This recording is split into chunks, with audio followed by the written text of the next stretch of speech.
Just when you thought the Jeffrey Epstein saga couldn't get darker, it takes another disturbing turn, this time involving a Swedish beauty queen, a billionaire hedge fund manager, and their daughter. In the early 1980s, Epstein dated Eva Anderson, a former Miss Sweden turned physician, for 11 years, a lifetime by his standards. She later married billionaire Glenn Dubin, and despite moving on, Epstein remained in their lives. Their daughter, Selena Dubin, grew up with Uncle Jeff as a regular presence.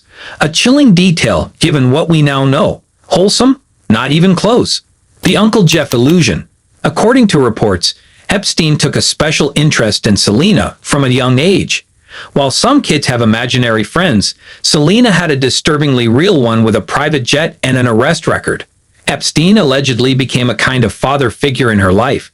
And by father figure, we mean the kind of person you'd call Child Protective Services on if you knew the full story.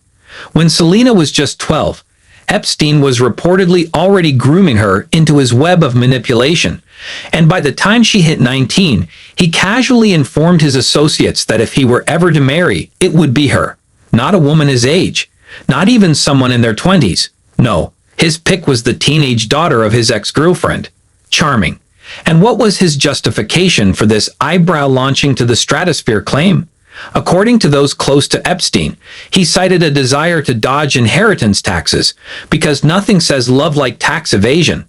A billionaire, a beauty queen, and a monster walk into a trust fund. In 2014, Epstein reportedly made Selena the beneficiary of a trust fund, a maneuver that may have made her heir to some of his more notorious assets, including allegedly his private island in the Caribbean, which sounds like a vacation dream until you realize it's essentially a crime scene with palm trees. Her name was scrubbed from the trust just a year later, but the financial instrument itself is now worth a cool $50 million. Whether Selena ever saw a dime of that Epstein money remains a mystery, though honestly, if your inheritance has to come via an alleged sex trafficker, maybe it's best left unclaimed. And if you're hoping her parents intervened at some point and said, hey, maybe we shouldn't let a registered sex offender hang out with our daughter, well, sit down for this one. A Thanksgiving to forget. After Epstein's 2008 conviction for soliciting sex from minors, you'd think anyone with a shred of decency, or at the very least, a working Google search bar, would cut ties. Not the Dubins. Instead, they doubled down. In fact, they wrote a glowing character reference to Epstein's probation officers, saying they were 100% comfortable with him spending time around their children, including 14-year-old Selena. Eva even called him a godfather figure, though presumably not in the AI Pacino sense. A year after his conviction, Epstein was carving turkey at their Thanksgiving table. Because nothing says family values like inviting an unrepentant predator to pass the stuffing. Money makes the world go round, even in hell. Beyond holiday dinners and questionable babysitting arrangements, Epstein and the Dubins shared deep financial entanglements.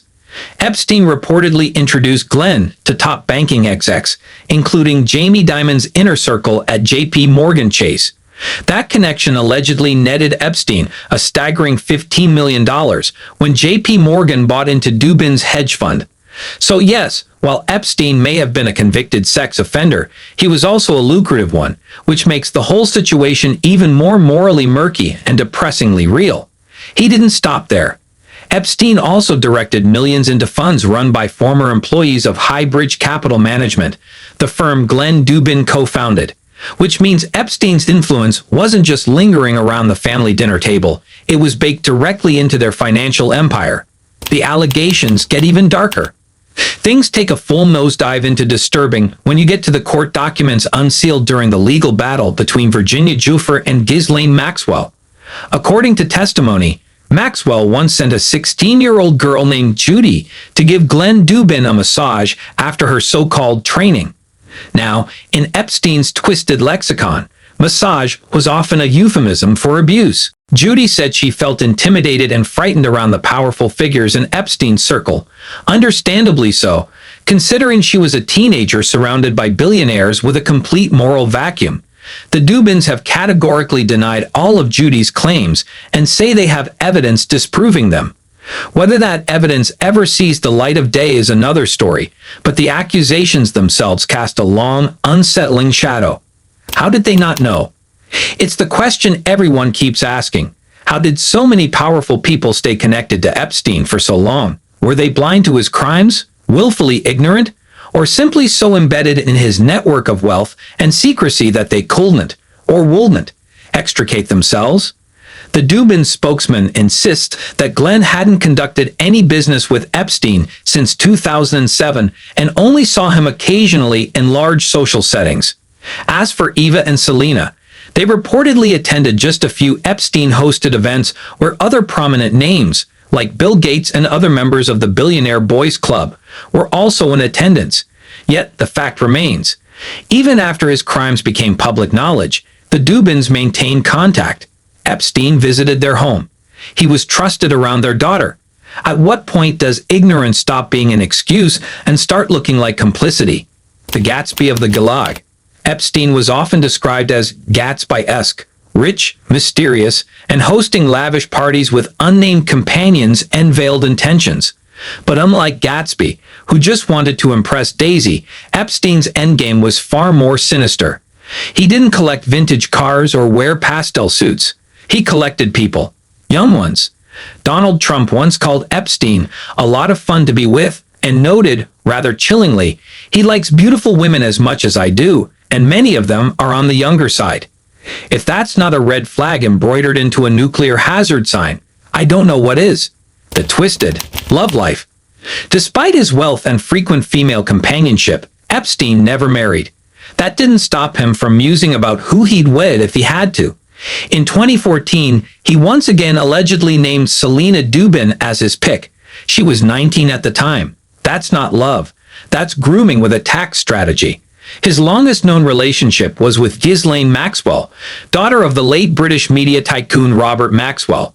Though they supposedly dated in the early 90s, Maxwell remained a fixture in Epstein's life, and not in a healthy way. According to reports, she was still sleeping in his bed long after their romantic relationship ended, assuming it ever really did.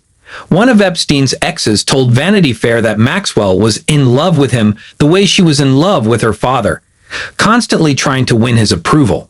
That sentence alone could keep a therapist busy for years. The fall of Maxwell. After Epstein's suspicious death in 2019, which we're not touching here, but you've seen the memes, Maxwell was arrested in 2020 and charged with helping Epstein procure and exploit underage girls. She was convicted and sentenced in 2022 to 20 years in prison. At her sentencing, she declared, "Jeffrey Epstein should have been here before all of you.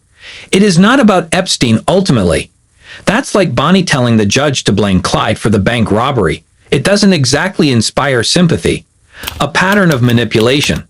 Attorney David Boies, who represents several of Epstein's victims, explained that while not all of the women in Epstein's circle were underage, many were in their early 20s and caught in what he described as Epstein's physical trafficking orbit.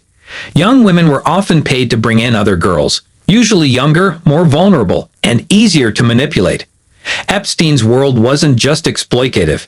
It was systemic, industrial, a factory of abuse.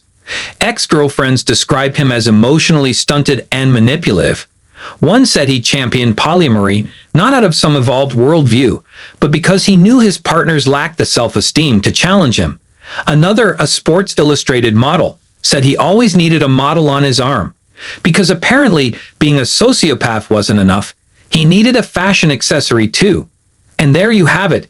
If you found this video eye-opening or just jaw-dropping, do us a favor. Smash that like and subscribe. Thanks for watching. And remember, just because someone's rich and charming doesn't mean they're not hiding skeletons in their Caribbean island closet. Until next time, stay curious and stay cautious.